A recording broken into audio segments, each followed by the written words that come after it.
Hiya, Barbie. Hi, Ken. You want to go do a podcast? Sure. Jump in.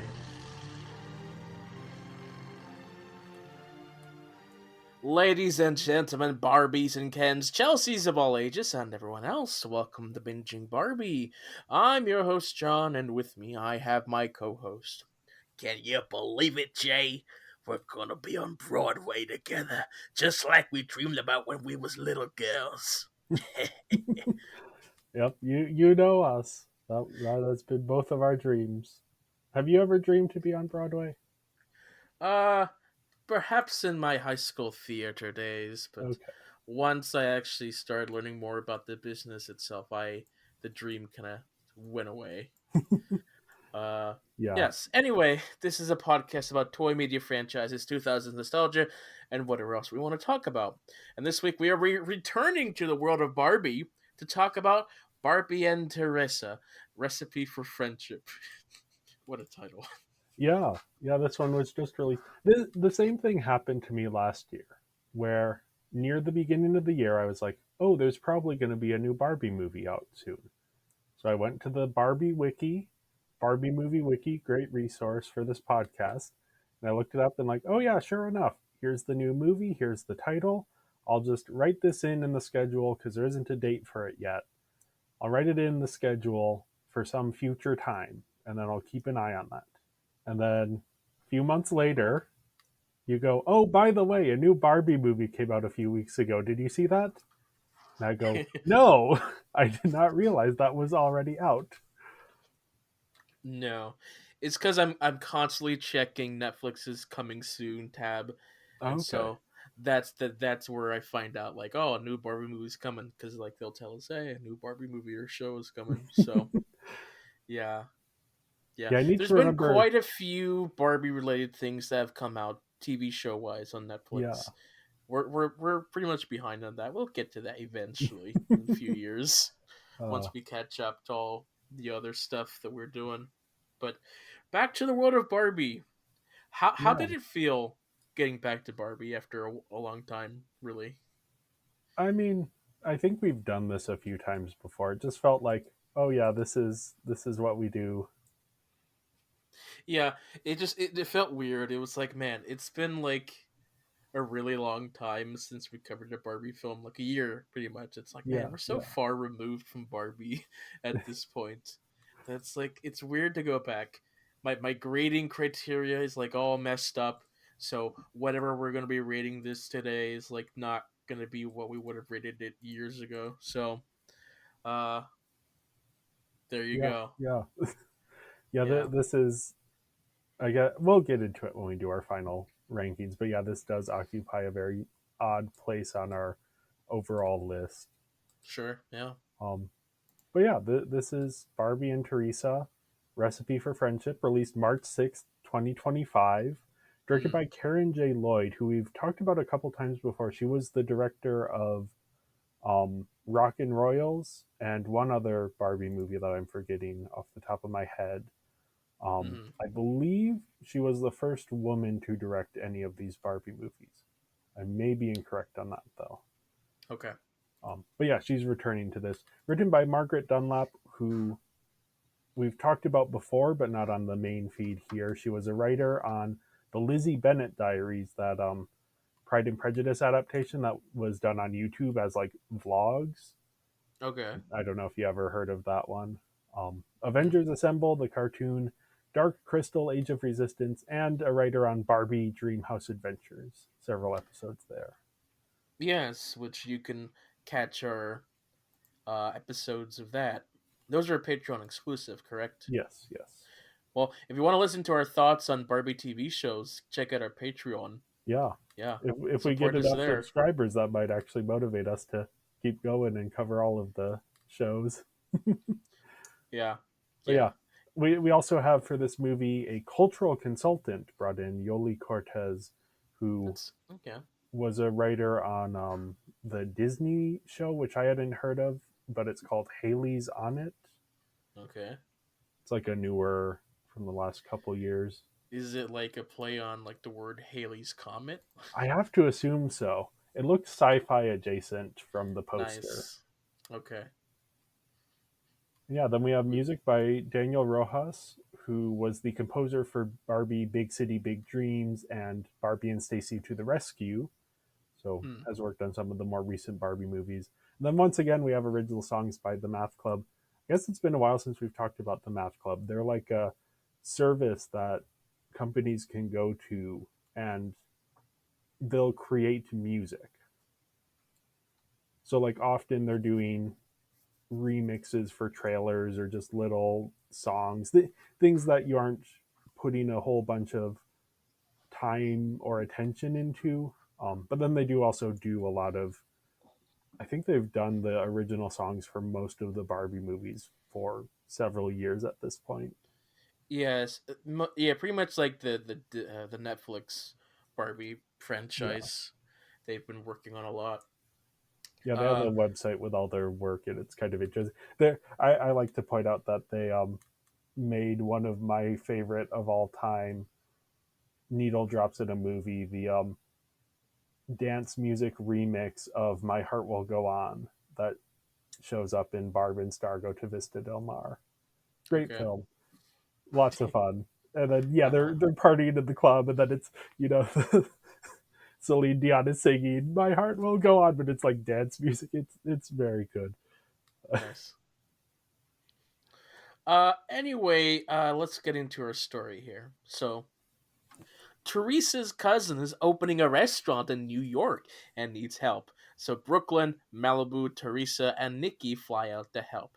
Teresa is trying to perfect her grandmother's tamale recipe for the opening, and so she sends the Barbies out to get ingredients. While at the market, Brooklyn gets a call from Emmy, who is struggling to write her first ever Broadway show and needs an extra dancer. Brooklyn leaves to help, telling Malibu where she can find the rest of the ingredients. Malibu gets lost, and Brooklyn is too busy with the rehearsals to help. Since Brooklyn can't help, Malibu calls Rafa, who helps her find the ingredients and also helps Nikki decorate the interior of the restaurant. I don't think Rafa helped with the ingredients, or did he? Yeah, because they show up and she has found the chilies while they were out Okay. with Rafa. All right. Anyway, that night, Malibu and Brooklyn have a fight over each other's actions for some reason. The next day, a pipe bursts in the restaurant, and the caterers for Emmy's show back down at the last minute. And Brooklyn suggests that Marisol cater the event, and everyone pitches in to help. Teresa accepts that her tamales will never taste the same as her grandmother's, and everybody show enjoys the food and the show, and the Barbies reconcile. All right. So Yeah. yeah, that's So, that's this. oh, I did want to say because I realized when you were reading the summary that this is actually ambiguous in the summary for anyone who didn't actually watch the movie. The bursting in the restaurant and the caterers not showing up are separate incidents. It's the pipe Yes. is bursting in Marty Soul's restaurant, and then the caterers have their own thing going on. So it's like the two things of the one place has a venue and no food, and the other has a food and no venue. So Yes, yes. it's Very it's the classic the gift of situation the to have. Magi subversion. Did you ever? Hmm. This is completely non sequitur. Did you ever read Gift of the Magi in? I don't think I've ever read the book. I might have like watched like a children's version of the story. I Yeah, know I've seen a adaptation, a very loose adaptation, and other stuff before. But I yeah, get the general idea. yeah. It's a short story. It's worth reading, but yeah, it's a couple and they don't have much money, so she sells her hair in order to buy him this like thing to put his watch on. But then he Yes. sold his watch to buy her a comb for her hair. And so it's like, oh, but it's okay because their love for each other and they'll figure it out in the end. Which Yeah. I my favorite version of it is from the Phineas and Ferb Christmas special, where Candace sells her necklace in order to buy Jeremy a guitar, and Jeremy buys a guitar or sells his guitar in order to buy Candace a necklace. So they give each other the thing that the other one sold, so that it isn't. There's no like love is the true gift. It's just like, oh no, they just got each other the thing that that the other one sold. But some version there. Anyway, that doesn't have Anyway, anything to do with anything. It's not even no, Christmas time. no. Yeah. Okay. So Um, first thing, why is the Barbie and Teresa movie not about Teresa? it's very slightly is, but no, yeah, Because Barbie and her like sister, the Barbie and Chelsea movie is about Chelsea. Chelsea is actually the yes, main character of that one. The Barbie and Skipper one, Skipper is the main character to the extent that Barbie is in two scenes. And then the Barbie and Stacy one, like Barbie is definitely more present in that one, but it's still Stacy's story. Teresa isn't the main character of this movie. She's not even the deuteragonist. She's like maybe the third most important character. yeah, which makes sense. The title is Barbie, Yeah. which now there are two Barbies and Teresa, so I she, guess that is true.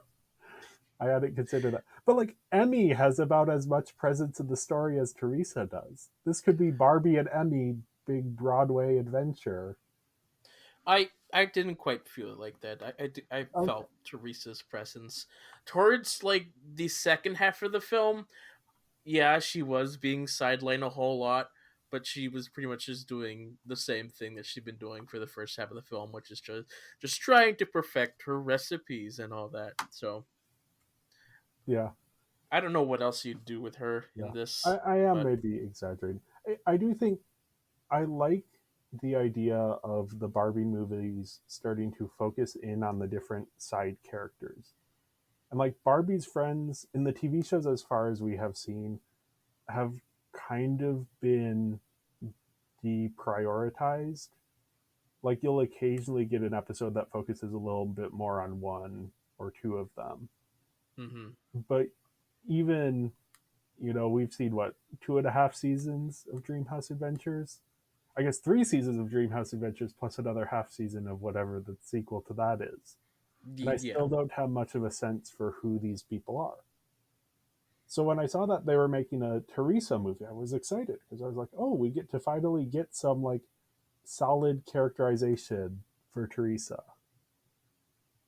It's like, to be no. fair, there is like 5 other shows that we haven't watched, Yeah. so maybe we But missed stuff there. yeah, if they haven't been able to figure it out in the however many seasons that we have seen, I don't necessarily trust that they do in the Barbie It Takes Two, which has like twice as many characters it has to deal with. Yeah. Then we got the Unicorn show, and I guess another show as well. Yeah, There's there's so always much. something coming out. There's so much Barbie we can't keep track of. Yeah. Uh, Anyway, yeah, at this point, we could be an only Barbie podcast. We didn't have to do other toy franchises. We could have just stuck on Barbie and had stuff to talk about year round. yeah, but But hey, I prefer doing other franchises and then returning to Barbie every once in a while. yeah, I mean, again, this is a Barbie movie podcast. We never Yes, said yes. shows. Nope.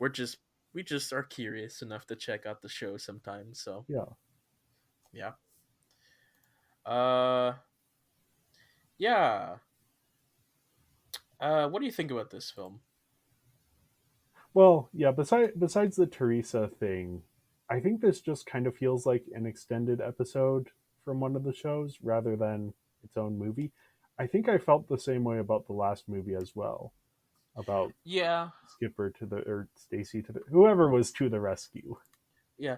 I mean, the Stacy thing was more so the plot like really worked for like 20 minutes, but it was like extended for much more. Yeah. Here I felt like they had enough to fill the time, but again, it did feel like very simple generic plot lines like okay, Yeah. so you have one episode with Teresa with her recipe, then you have another episode with uh Brooklyn with her responsibilities. Yeah. Uh and I get you could throw in a third one with the catering or something, but um Yeah, yeah. it Uh doesn't feel like a movie plot. No, no. Plus, like these are just very recognizable plots and arcs that I've seen. I've seen almost these exact things done in multiple projects, and I also feel like Barbie has done some of these plot lines before. I Yeah, don't remember specifics about when, but like I feel like the stuff going on with Brooklyn. I feel like we've tackled something similar to that before. We yeah, might that not have tackled specifics with like yeah, Teresa, but like it's almost close enough. yeah. I think especially the stuff going on with Brooklyn is this bigger thing with both the Barbies, in that they're very helpful characters, and that, or they want to be very helpful, and that means that they end up often having to split their time between multiple different obligations. So there, the one I'm thinking of is the Dreamhouse Adventures episode where Barbie is like helping with the like energy bar stand that I think Nikki was running, and then she's also supposed to be doing this, that, and the other thing, and is Yeah. running around and trying to do everything. Hmm. So yeah, I think we have definitely seen this specific story, or at least a version of it, before. I think the like starting a new business thing is also just a very common, like helping someone start their business. I mean, Barbie is always either starting a new business or helping other people start their business, Yeah, and then we maybe see it again for like one other thing, and then we never see it happen again. um, but yeah, like even so, like this. Okay, like none of the plot lines are like bad necessarily. They're just they're fine, but I've just seen them so much in other stuff. Like the ending of this with the whole catering coming in to join in to help with uh the yeah, combining the two plot lines for the food. It's like, okay, that is so much, that's so common to end your yeah, story with. yeah. Like that is very common. Like I've seen that so many times. Like as soon as the director was on the phone and it was like at talking about catering, like Oh yeah, I yeah. knew exactly how this was going to end.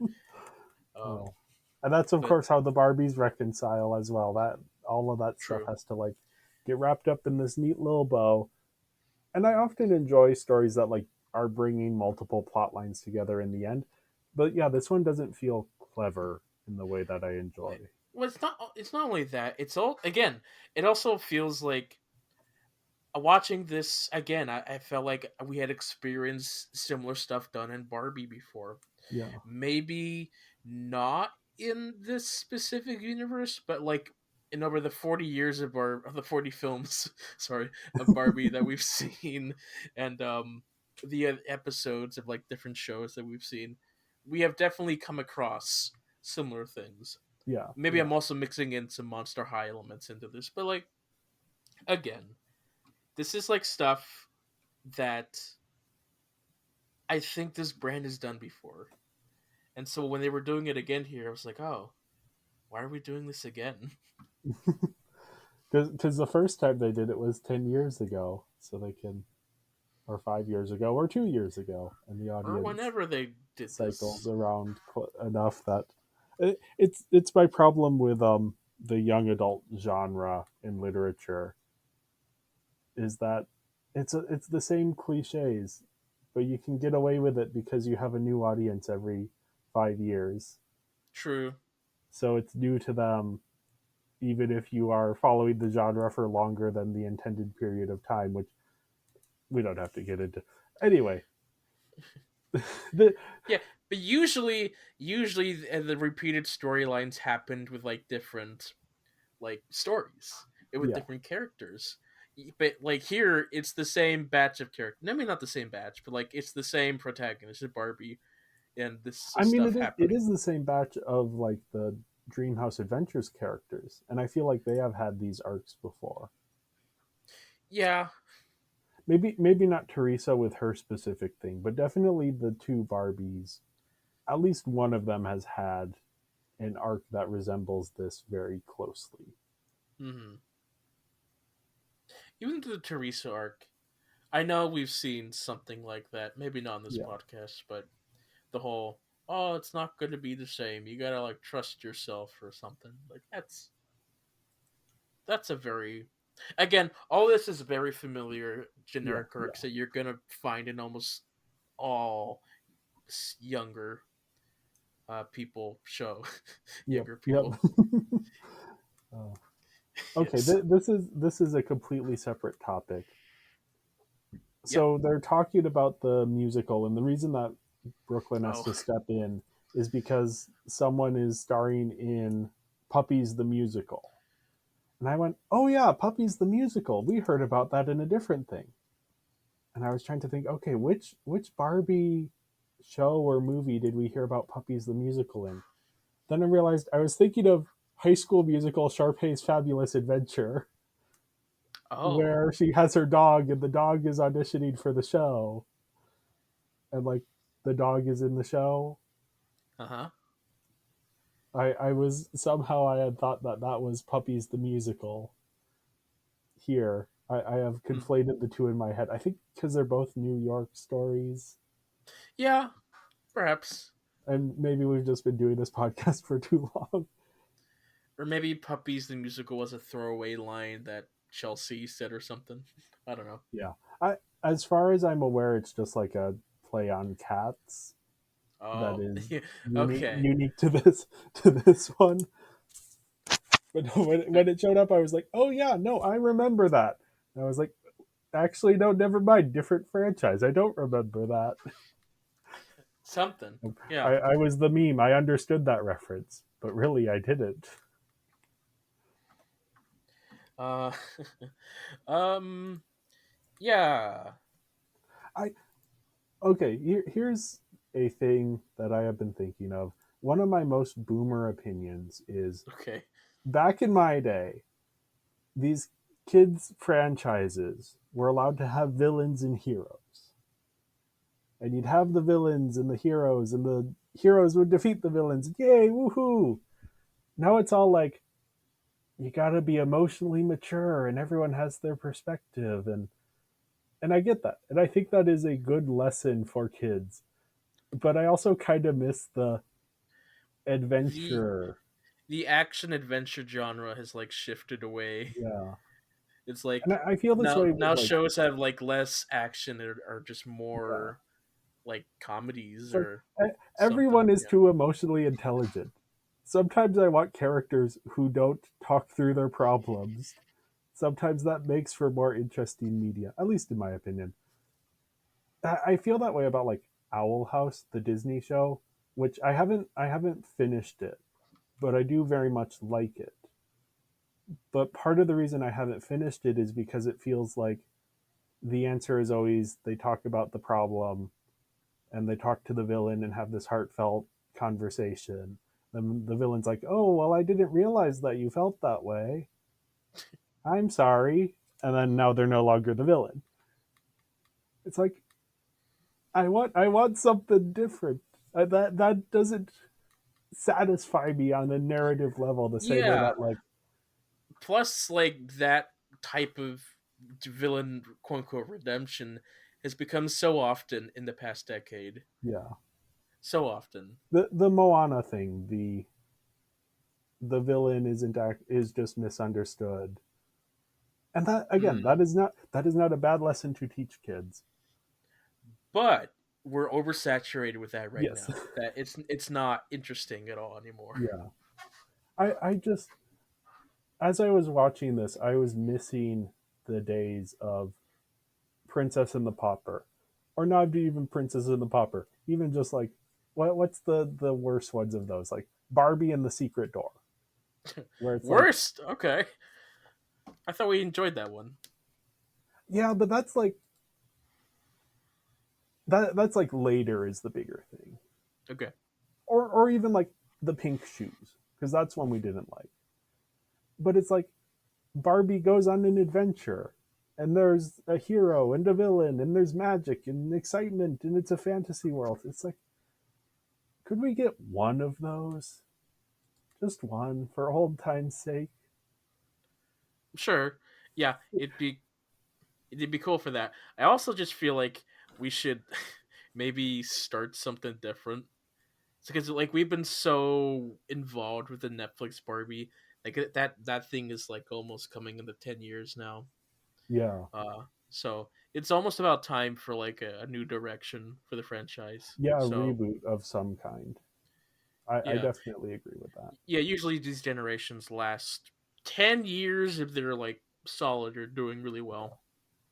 And So we're probably gearing up for something different within the next few years. We'll see. yeah, they have definitely slowed down the number of movies and shows that they're releasing. Sure. It's now like Yeah. one movie and one show a year. Yeah, no, I don't know where they'll go from here. If yeah, they'll return to form with like the fantasy or fairy tale aspect of Barbie, which or if they'll is what I'm hoping try and for. just remake what we've been doing so far, but like with a new thing. Yeah, yeah, I'm hoping for more fantasy. I think a lot of kids media right now is in a state of flux of like, where is the culture going to be 5 years from now? Sure. And I think a lot of companies are kind of holding their breath and trying to figure out where to take things. Hmm. Which yeah. For Barbie, I think stay the course on certain things. I like the big diverse group of friends. I like having Brooklyn and Malibu. I think their dynamic is great. I think sometimes it would be nice if there were villains and fantasy and magic. So And start moving away from slice of life because we've yeah, had slice of life for a really long time. yeah. Because So it's been like, even before the Netflix era, we were getting the more slice of life stuff in the movies. and in Life in the Dream House, you can Yeah, technically say is slice of life, but that one, that's more absurdist comedy. yes. Whereas, yeah, Dreamhouse Adventures has those elements, but it's trying to be more Why grounded. not go back to that? Go back to this search comedy, That just like that would be fun. I think that is fun for short episodes of a TV show. I think for a movie, actually, yeah, it could work. It could work for a movie. mm-hmm. I guess I just want something different, and maybe something that is not in the same mold as a lot of other current TV shows for kids. Sure. Yeah. Anyway, that's how we feel about the franchise at the moment. But we have this film here to talk about. Yes. Yes. Yes. Yeah. Yes. I give the story a 3 out of 5. I think it is a well executed version of a very cliche story that I'm not the biggest fan of in general. Correct. Yeah. Yeah. You and I have practically the same scores for this thing. It is. I don't have issues. I do have issues, but I have no problems, Yeah. like real problems with this. It's fine. It's serviceable. Yeah. All right. Characters here, we have Malibu. I actually like her arc here. That, I mean, we you're right that we have seen this kind of arc with this iteration of Barbie before. But I do like that her emotional journey is a very interesting one, in that Mm-hmm. she feels genuinely betrayed for a good reason, and is genuinely upset, but can't admit it to herself, because on a certain level, like, she has to be Barbie, she has to be positive, optimistic, Yeah. all of that stuff. So then her arc is about learning to confront her own negative emotions and be able to deal with them. Mm-hmm. Yeah, there, the moment where Barbie, or where Malibu and Brooklyn fight, I was like hooting and hollering. There's drama here, drama. We're getting character drama. This isn't just a whole bunch of characters going around being like, oh well, I understand that you felt upset, and I'm very sorry for that. No, they are fighting. Let them I, fight. I was Yeah, I was like, why is this the drama we're having? Someone is clearly in the wrong here. Why? Why? Okay.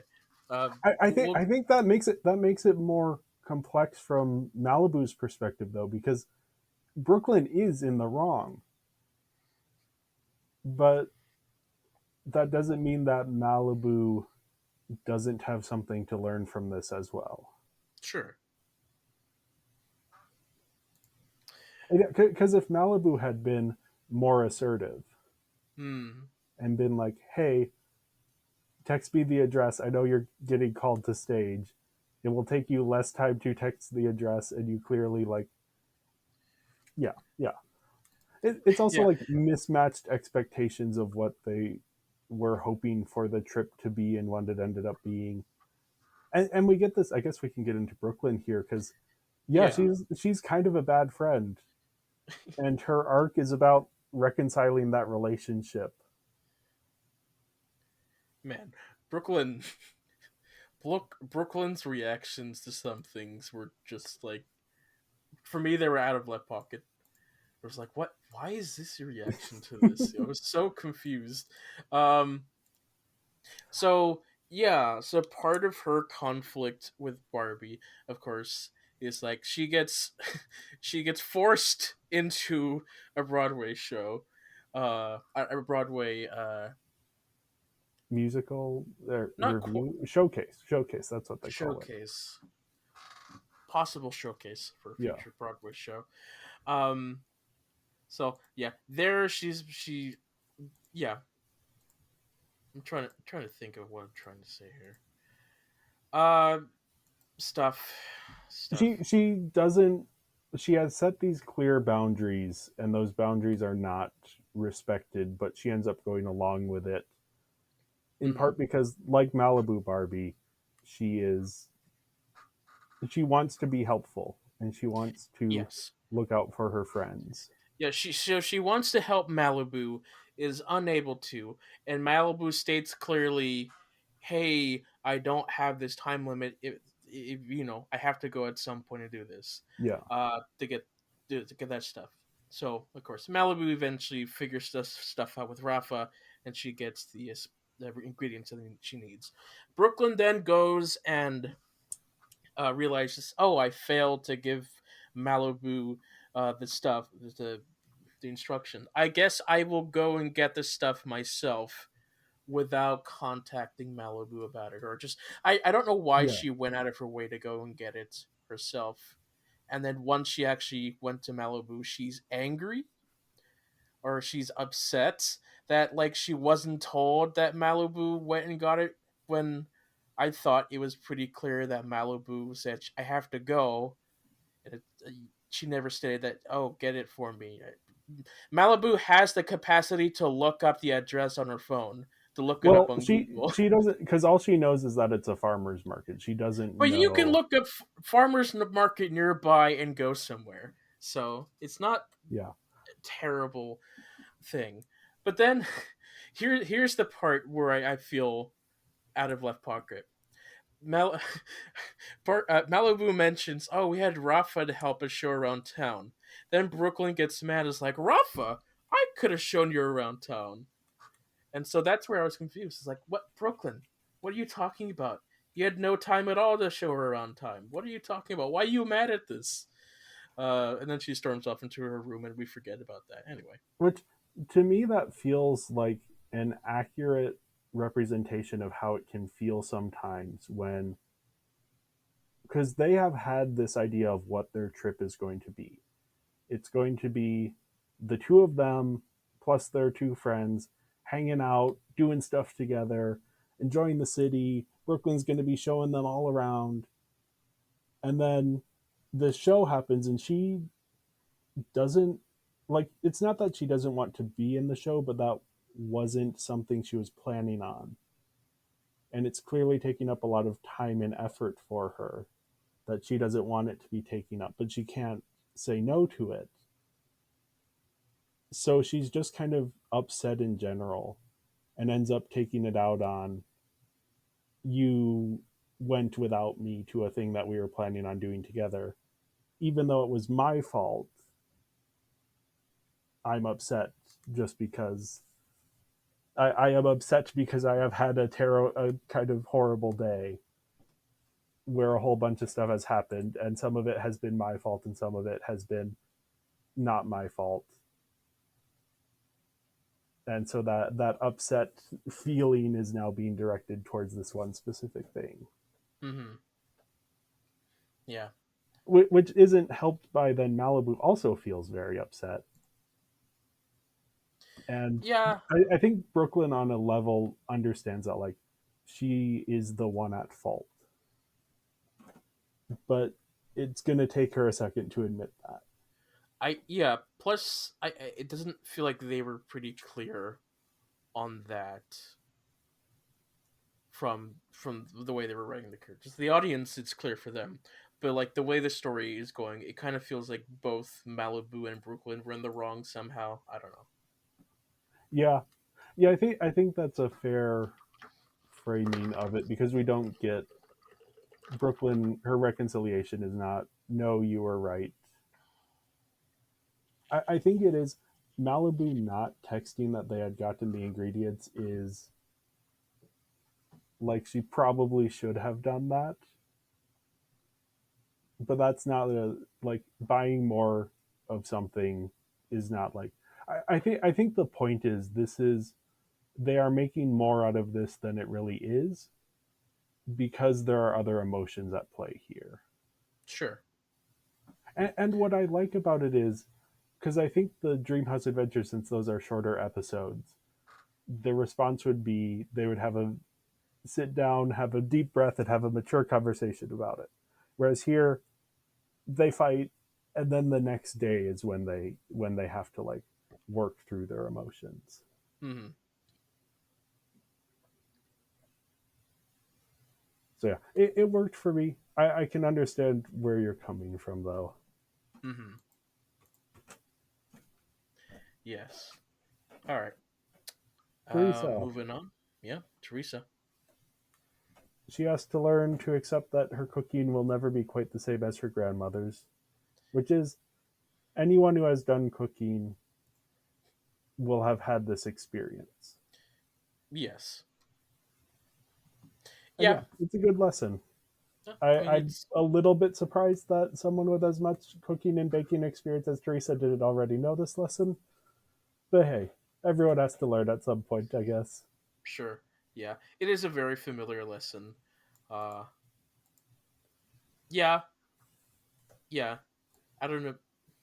It is interesting that Teresa didn't learn this before, but I don't know. Honestly, she might have learned this in an episode at some point, because that's a very, like, it feels like a very TV show arc. I do think it is an interesting, and they don't quite bring the more metaphorical aspect of it, but there is a metaphor here for, your life isn't going to look the same as your grandmother or your grandparents or your parents' lives, Mm-hmm. and that's not a bad thing.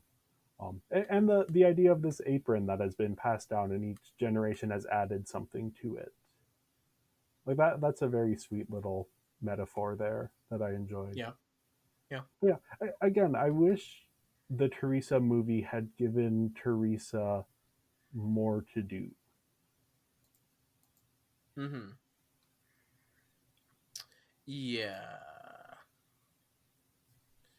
yeah. Maybe Because a she's villain. not really the one coming up with solutions in No. this. She's just in the background doing the same thing of trying to fix the tamales, and then she's told the solution. She's like, "Okay, I guess I've learned this now." Yeah. She doesn't figure it out on her own.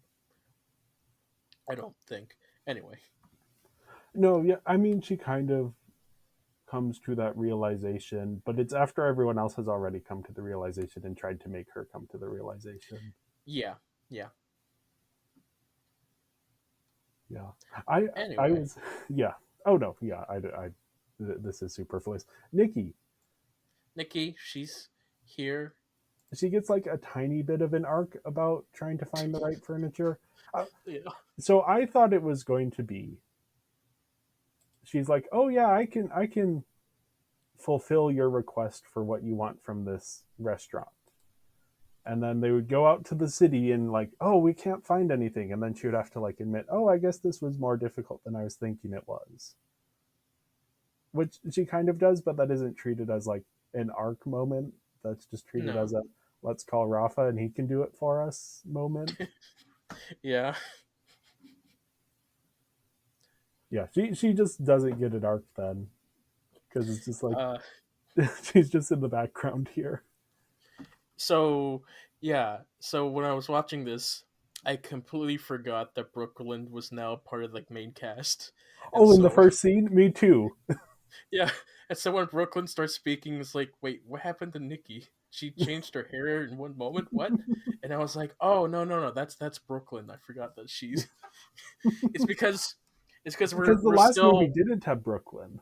no, yeah, we were questioning where she was.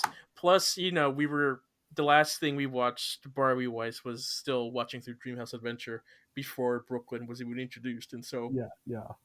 our timelines are mixed up here. So yeah, Uh, Marisol, yeah, she's sweet and supportive in that like that relative in a Barbie movie way. yeah, hmm Like we've seen this character before many, yeah. many Her and times. Grandma, yeah, Yeah. Okay. yeah, Here's the thing. yeah. Was Marisol really trying to open a restaurant by herself in New York City? Yeah, Where is the wait staff? Where are the cooks? Is she doing all of the work herself? Did they just not want to animate all those characters? possibly. That's What probably the reason why.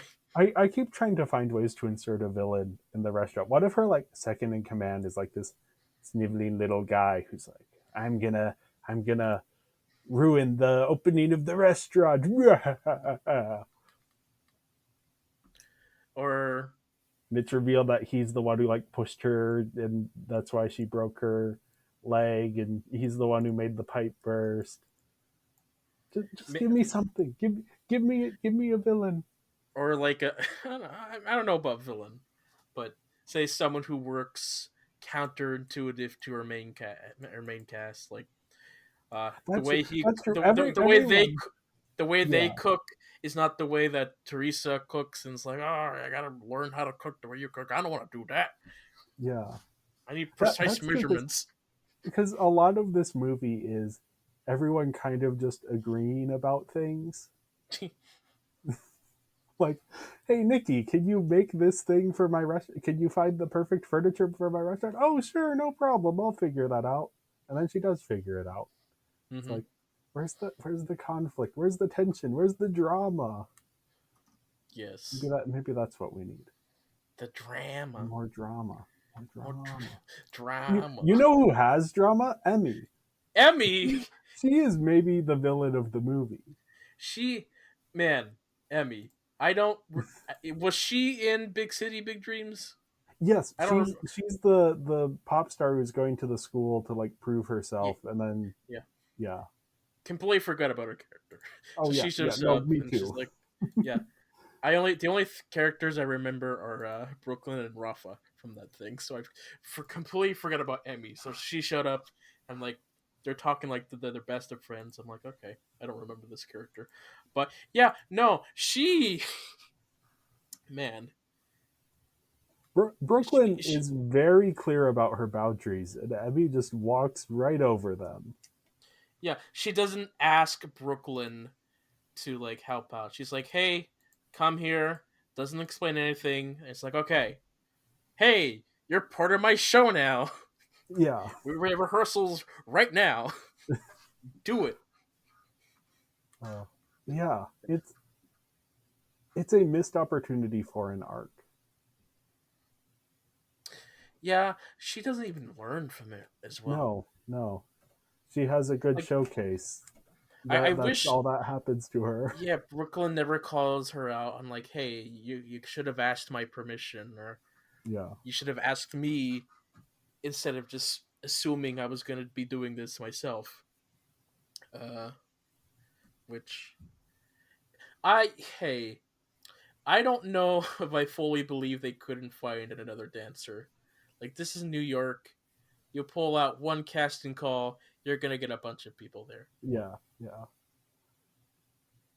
yeah. Anyway, I think it was. I think Emmy just needed Brooklyn, needed a friend there. also like someone that she reliably knows can pull it Yeah, off yeah. as well. But the way I But was, yeah, no, the way so, she acts is. so like she forces Brooklyn into this. In my mind's eye, I was like Emmy, do you realize how big a commitment this is? You're not only asking Brooklyn to do the showcase. Typically, that also means that you're asking her to be part of the Broadway show if it gets opened up as well. Because I guess that's how that works. Uh, that may or may not be how that works, but like still, it was like, man, you're you're really just taking over Brooklyn's life here. It's a thing. Yeah, yeah. Rafa, he's here. I wish we got Rafa, more of him, but I always like to see him. yeah, Rafa was You know here. who we needed? I know. We needed Nope. Ken. We needed Ken. No idea where Ken was. No mention of the Kens. Imagine Barbie and Ken have a comedic scene where they're looking for the market and they can't find it anywhere. And then they have to go to, that's why they have to go to Brooklyn. Mm-hmm. Or like, I don't know. We need Barbie and Ken, the Great Lifeguard Adventure, or something with Ken. Yeah, More Ken. We need Ken back. we just need Ken in general. I need to see Ken and Rafa interact. Hmm. That would be a thing, yeah. I assume they do at some point in one of the TV shows. Maybe not. We'll see. You know what they need to do? Their big send off to this generation of Barbie. Finally do the full Trey Reardon redemption arc. Make a movie of it. Have some big Yeah. adventure that all of the friends go on. Make it about him. And have Ken there. Have Ken be part of the arc. I don't know. I don't know. But Give me something. we just need Ken. Just Ken. Yep. Anywhere else he'd be a 10. Yeah. His destiny Anyway. to live and die. Anyway, blonde gave the fragility. characters a 3. Yeah. Yeah, I gave them a 3 as well. Again, nothing bad, nothing super memorable. Yep. Visuals. Visuals. These are on par with the visuals of the last few Barbie movies. I don't remember. I don't remember what my criteria is for these films. Okay, so were you at all like whenever they just went to like the city scooters, the public city scooters, is that a thing? Yeah. Because I never saw them when I went to New York in the past couple of years, so it was just like I think it really. I think most cities have tried it out. I think they don't work in a lot of cities. But yeah, that is a thing. There are companies where you can like rent. yeah, Like, it was just weird to be like, oh, there's one right there. There's a station right there, and also right in front of the the restaurant as well. yes, right in front of the restaurant was. I think the other one was like right by a subway entrance, which makes more sense. Sure. Yeah. Did you not have anything like that on like college campuses? So, yeah, we eventually got the birds for like a couple years, and then I think they kind of stopped Yeah, doing that. They they might tend to still have be. like something here, but the the problem was that people were just leaving birds in the most precarious situations. Like Yeah, we had a whole Instagram of just people taking pictures of birds in like their random spots. Like, okay, there's a bird on top of a water fountain. There's a bird in someone's dorm room, or just at the edge of a cliff. People were messing birds up and just leaving them all yeah, over the place. Plus, they cost money, so Yeah, Yeah. that was my school had them for like 2 years, and then ended up getting rid of them because they were A, just fr- too much maintenance. a Yeah, people friend leaving them. a friend of mine broke his jaw while riding a bird. Oh, Yeah. What happened is like he was riding a bird, his hat like flies off his head, and instinctually he like reached back to grab it and like lost balance and like tripped on the full oh, face on the ground. So yeah, oh. it was a painful months of recovery for him. Yeah. But yeah, I birds. wonder. I wonder if they have like stations where you have to like park it at a station in order to complete the cycle, or it keeps charging you. I wonder if those tend to work a bit better. But yeah, no, Yeah, those are things that cities have tried. I don't know of any it just city that. it was just one of those things where it felt weird because it looked like it Yeah. seemed like a normal thing for them, but it was like, that's not quite normal yet. We're not quite at that point. Uh, Plus, New York is very pink and just bright and colorful. Yeah. And I'm just like, New York is not bright or colorful. It is. It can be colorful, but it is a very cold place. So, Okay, so here is something that when they're doing the like walking around the city montage, and it is all of the walking around city montage things that they do. They like stop for a traffic light. They have like the word list, they're talking and they're pointing at various things. They go to Central Park. They end up at a hot dog stand. yep, yep, I very much so. Someone with more time and a better editing software than I have needs to go through and just all of the walking around New York City montages. Just edit them all together because they are all the same. They always stop at a stoplight. They always like walk and point at things. They always end up at Central Park, and there's always a hot dog stand. Yeah, that's kind of what tourists do when they go to New York for the first time. Like even stop, even when I stop went at on my stop. senior trip, even when we went on our Leave senior your trip to checklist. New York, like we were doing all that. You have your Even like checklist. what? Oh, well, Yes, we've been to Central Park. We got our hot dogs. We pointed at things. Oh, but we haven't stopped at a stoplight yet. yeah. Also, like what on one of the list there is like, oh, have someone on their phone pull up like that New York song, like we're in New York. Yeah, Start spreading the news. not that one, but Not that one. you A know, different New York one. the more modern one. Anyway, What Barbara Streisand isn't modern enough for you, John? ah, Or Frank Sinatra? What I mean, the you know, the the injustice of that song being so associated with Frank Sinatra when Barbara Streisand is the one who sung it first and sung it better. Okay, whatever. yeah, Sinatra has a lot of covers that you associate with them more. Yeah, Yeah, yeah. Uh, anyway, I thought the visuals were a 3 out of 5. I I believe I I lost my don't ranking. remember what we typically give them in the past few ones, but I'm just gonna go with the standard three.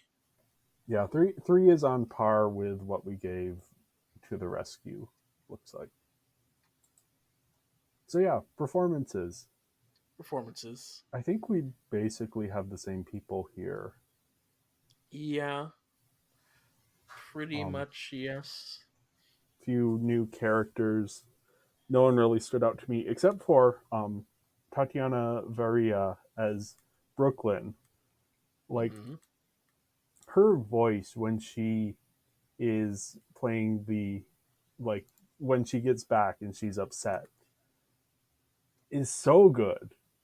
Like she's not doing too much with it, but the way she just ends her sentences just like kind of cuts them off. Mm.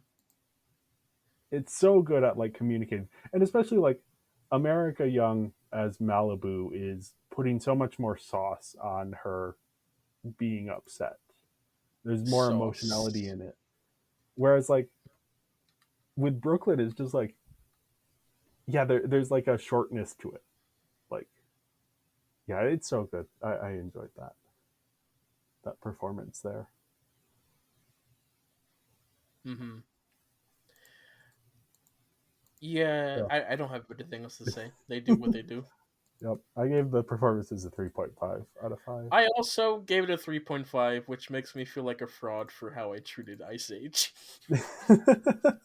But uh, like 3.5 was the standard I gave like everything else. For some yeah. reason, I changed it for Ice Age and only Ice Age. Anyway, Onto the sound. The sound original songs here are completely superfluous. You could cut they're them all there. out and you would have the same movie, except it would be 10 minutes shorter. Yeah, no, there are some songs where a character expresses something, and then they sing about the thing they just Yes. expressed. And I was like, man, we don't either we don't need the song or we didn't need that moment where she just expressed herself because this is just repetitive, and Yeah. that's what I don't like about most musicals is the repetitive nature of things. But yeah, no, music is fine. Nothing really Yeah. stood out to me the most. It was there. Here's what we need. We Mm. need them to bring in an actual songwriter and not the math club. The math club are good at what they do, but what they do is not meant to call attention to itself. Yeah, so like a We, designated yeah. like composer Yeah, we or need like someone with an artistic vision for the music aspect to make like an actual musical again, yeah. rather than just here's a handful of songs we can post on YouTube as music videos. Yeah, I think most like musical centered TV shows have someone like that on board. Yeah. So I know that for like Steven Universe and Adventure Time, they have someone like Rebecca Sugar doing music. So Yeah, yeah. something like Just that. someone with like some involvement in the story process of it, who Hmm. isn't getting like, here's a list of songs we need, but is instead like actively working with the rest of the story team. Yes. So Yeah. yeah. Anyway, I gave the music here a 3 out of 5. I gave it a 3 out of 5 as well, which leaves both of us with a total score of 15.5 out of 25, a 62%, and a 3.1 on our 5-star rating. Yeah, Yep. Yeah. yeah. This is looking at our list overall of everything we've covered. This is bottom of the middle in terms Uh, of other Barbie movies that we've covered. This is actually very low. It's underneath Video Game Hero and Princess and the Pop Star, and Interesting. just above To the Rescue and Princess Power. I guess To the Rescue doesn't really count because that was another one we were coming back to later. Oh yeah, Perfect Christmas with a 13.2, Wow. few points beneath this one. But yeah, Video Game Hero has a 15.8. And That's Princess of interesting. the Pop Star has a 16.1. So we are That might be definitely due to grading you, those out of curve. though. Yeah, that might be. Yeah, yeah. Our curve is like all over the place. Yeah. Yeah, I would say There. this is very middle of the road Barbie. Yeah, I mean, yeah. I don't dislike it. I don't praise it. It is there. It is. Yeah. If you want to like waste an hour on something in the background, here's a film Yeah. to watch. Yeah. Well, I guess that's all we have. So, yeah. Thank you, everyone, for listening, and make sure to follow us on social media. We're Binging Barbie Podcast on Instagram and Tumblr, Binging Barbie on Blue Sky and Serialized, and Binging Barbie, a Barbie movie podcast on Letterboxd. And if you enjoyed this episode, make sure to leave a 5-star review and go join our Patreon at patreon.com/Binging Barbie Podcast. We will be back next week with the first of 2 special episodes on the Minecraft movie. Next week, we will be doing context and talking about the game, and John and I will be going through our history of it. And then the week after, we will be talking about the actual movie. As soon as it premieres, we will try and get our episode out as quick as possible. And my sister Emma will be joining for that. And until then, go enjoy some tamales. Mmm. Yeah, I was hungry for tamales after watching the movie. Hey, what did remember when they that one truck that sold tamales right in front of the hospital in our school every I don't morning? think I ever. I don't think I ever got anything from there. No, but like you pass But by yeah, it there every yeah, morning, you see like this this pickup truck with like a big pot in the back and people lining up for getting some tamales. It yeah, was just yeah. yeah. Anyway, Uh, all right. Bye, Barbie. Bye, Barbie.